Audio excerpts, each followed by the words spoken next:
Di pulau terpencil ini, banyak serangga berbisa. Hanya 2 lapangan besar dan kecil.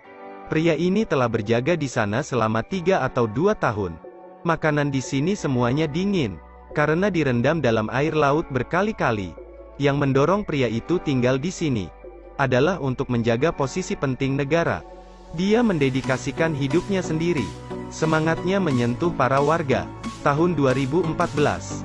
Pasangan itu dianugerahi medali untuk cerminan teladan bagi masyarakat. Pria itu bernama Fuong Ketai. Di hari ke-15 saat sampai di pulau itu, hujan badai terjadi. Air laut naik dengan kencang. Dia berlari membawa 2 anjingnya. Setelah kembali ke rumah kayu, sebagian besar jendela sudah rusak. Teleponnya juga kehilangan sinyal. Dia ingin menghadang air laut, tapi penutupnya tertiup keluar oleh angin. Lampu di mercusuar juga mati. Dia khawatir tidak akan melihat lokasi yang berbahaya jika tidak melihat sinyal mercusuar. Jadi dia memberanikan diri untuk memanjat mercusuar. Setelah membersihkan semua airnya, dan mulai menyalakan kembali generator, lampu secara perlahan menyala. Tapi saat melihat ke bawah, bendera utama tertiup hembusan angin. Bendera utama adalah perwakilan hak pemilik laut dan pulau. Dia tidak berani untuk mengabaikannya. Setelah sampai di gudang, dia langsung menggantinya dengan bendera baru, lalu melaporkan semua yang terjadi hari itu. Di pulau terpencil itu tidak ada orang. Kesepian adalah tantangan baginya. Dia hanya bisa berbicara dengan 3 anjingnya. Tapi kini 1 anjingnya tersapu ombak. Menjelang sore hal yang tidak diinginkan terjadi. Karena kabut yang tebal, perahu nelayan tersesat. Fuong Ketai tidak memiliki speaker. Dia mencoba mengetuk 2 pot untuk memberi peringatan. Tapi perahu tetap menabrak karang. Fuong Ketai langsung terjun untuk menyelamatkan orang. Sangat sulit untuk menyelamatkannya. Anak itu adalah Ti Dou Tu. Ayahnya juga dimakamkan di pulau ini, karena perahunya menabrak karang dulu. Untuk membalas kebaikan Fuong Ketai, dia berjanji akan memberikan semua uangnya. Tapi Fuong Ketai tidak membutuhkannya. Dia hanya ingin minum bersamanya. Tapi kondisi hidup seperti ini sulit. Setiap pagi saat bangun, dia mendengar suara Fuong Ketai yang berdiri di tiang bendera dan menyanyikan lagu kebangsaan. Ti Dou Tu merasa kagum padanya. Sekarang dia mengerti sesuatu. Fuong Ketai adalah raja yang melindungi pulau ini. Saat itu telepon berdering. Penelepon adalah pemimpin Fuong Ketai.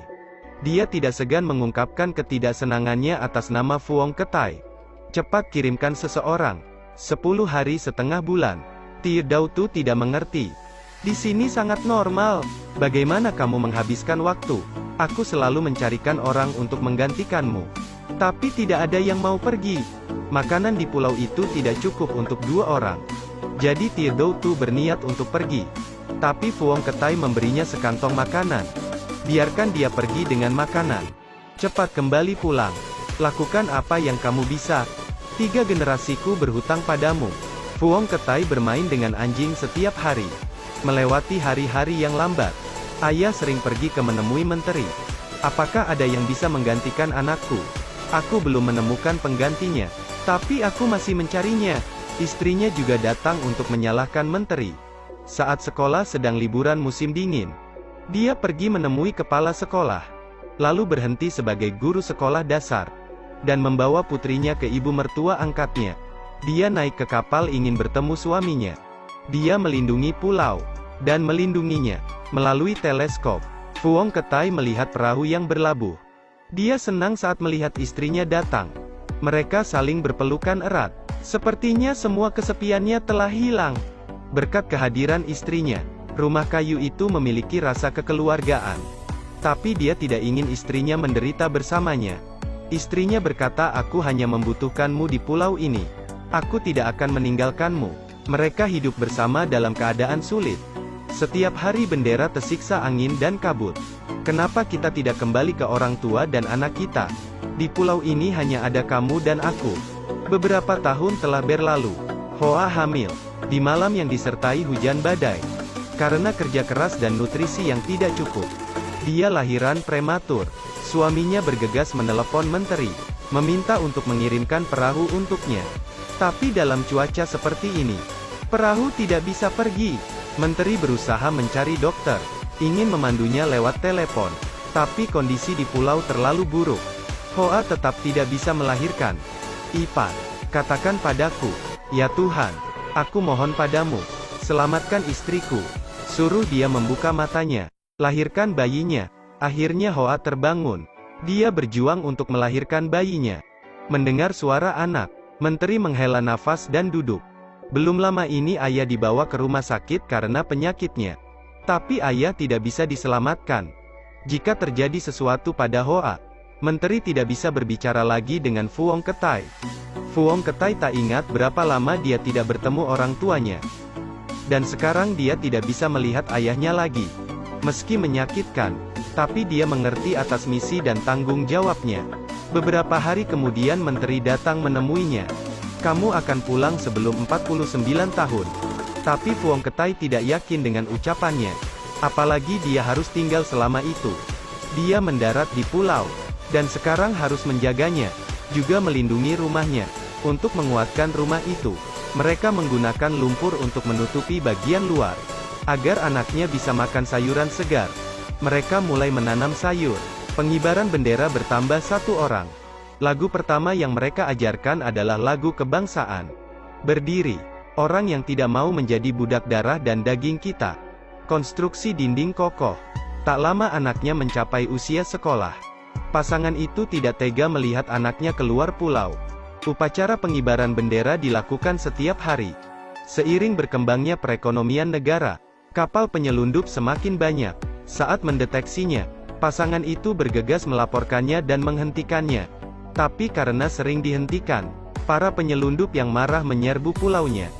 Fuong Ketai melawan mereka dengan batu. Tapi banyak orang yang memukulinya. Dia bertempur di antara hidup dan mati. Hoa di ruang telegraf segera melapor. Tapi melihat lawan yang tidak menyerah, dia mengambil pistol dan menembak ke langit. Fuong Ketai mengingatkannya untuk berhati-hati. Musuh bergegas lari untuk merebut pistol. Untung Tiedo Tu tiba tepat waktu. Patroli polisi juga datang. Jika tidak konsekuensinya akan besar. Tiedo Tu sekarang membuka kelas seni bela diri. Dia mengajak Hoa untuk membantu. Tapi Hoa menolaknya. Tiedo Tu memberitahu, penyelundup itu mendarat di pulau ini. Dan yang lainnya mengincar anak kalian. Tapi aku membawa mereka pergi tepat waktu. Tapi jika tidak ada yang menemaninya, anak-anakmu tidak bisa sekolah. Pasangan itu kebingungan. Satu sisi untuk negara, sisi lain untuk anak-anaknya. Apa yang harus dipilih? Ini pertama kalinya dia bimbang di pulau ini. Mereka ingin berunding dengan atasannya. Tapi saat dia menemui menteri, dia tahu menteri menderita kanker paru-paru. Dia sangat penyayang. Kata-kata yang ingin diucapkannya langsung terkubur. Tapi menteri tahu niatnya dengan baik. Tahan saja, jangan pikirkan aku tidak akan meninggalkan pulau itu. Menteri tak kuasa menahan air mata mendengarnya. Sebelum kembali ke pulau dia pergi ke pasar untuk membeli beberapa makanan. Di sana dia melihat putrinya yang mencoba mengambil siput. Dia tiba-tiba sadar, istrinya bersamanya. Putrinya putus sekolah agar adiknya memiliki kehidupan yang lebih baik. Pria baja itu menjatuhkan air matanya. Ada apa di pulau itu? Kenapa kalian harus di sana?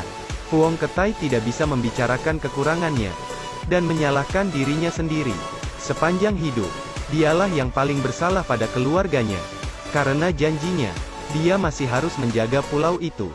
Saat kapal akan membawa ayahnya, dia datang dan berkata, jika ayah sudah sampai di pulau, beritahu ibu, aku dan adikku ingin melakukannya. Kenari dalam badai adalah kenari yang paling berani. Terima kasih sudah menonton. Ikuti terus Edelweiss Review untuk mendapatkan review film terbaru.